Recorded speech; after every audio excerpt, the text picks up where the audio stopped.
Hello bachcho, let's read the following question. A narrow tube completely filled with a liquid is laying on a series of cylinders as shown in the figure.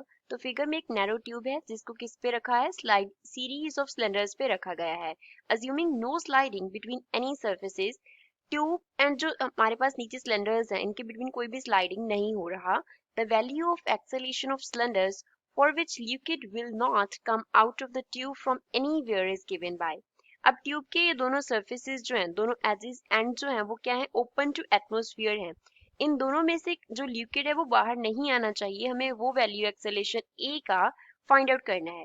जो horizontal limb है उसकी length L है, जो vertical है उसकी जो height है वो एच है. ऑप्शंस क्या हैं, GH/2L, GH/L, 2GH upon L and GH upon root 2L. First of all, we will talk about the key concept of the question. इस question में use key concept क्या है. अब question में जो condition दिया गया है that is of no sliding. question में जो condition है वो no sliding का है. No sliding means जो motion है वो क्या है, pure rolling motion है. Pure rolling motion. Pure rolling motion में अब acceleration A find out करते हैं system का. तो सिस्टम में एक तो जो एक्सेलेरेशन होगा वो ट्रांसलेशनल एक्सेलेरेशन होगा. Total acceleration will be equals to translational acceleration plus इसमें कौन सा कंपोनेंट होगा, रोटेशनल एक्सेलेरेशन का होगा.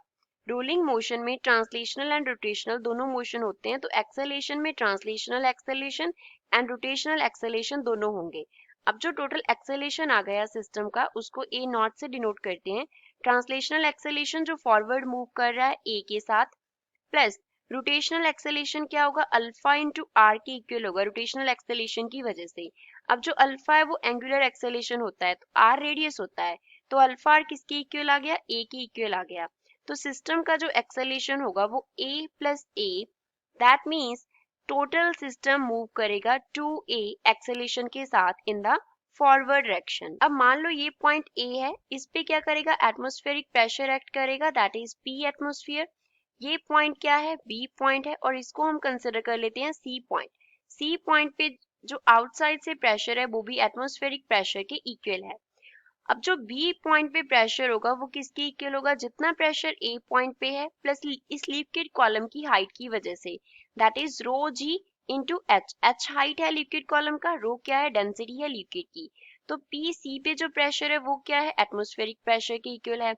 तो इस तरफ से अगर हम बी की इस तरफ से सी की तरफ से अगर बी पे प्रेशर निकालें तो वहां से हम लिख सकते हैं P B is equals to P C plus जो हॉरिजॉन्टल लिम्ब है उसकी वजह से क्या आएगा, रो इंटू जो एक्सेलेरेशन है 2a इंटू जो लेंथ है उस लिम्ब का, दैट इज l.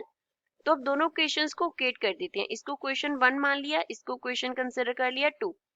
अब क्या करेंगे, इक्वेट कर देंगे 1 एंड 2 को. तो 1 को लिखेंगे PA plus rho ji H is equals to second which is PC plus rho into 2a into L. अब जो PC है वो PA के इक्वल है, क्योंकि दोनों जो है वो किसके इक्वल है, एटमॉस्फेरिक प्रेशर के इक्वल है, P एटमॉस्फेरिक. तो PC एंड PA कैंसिल हो जाएंगे, तो यहाँ से क्या आ गया, rho ji H is equals to rho into 2a into L. तो अब रो कैंसिल हो गया, तो यहाँ से GH किसके इक्वल आ गया, 2a इंटू L के इक्वल आ गया.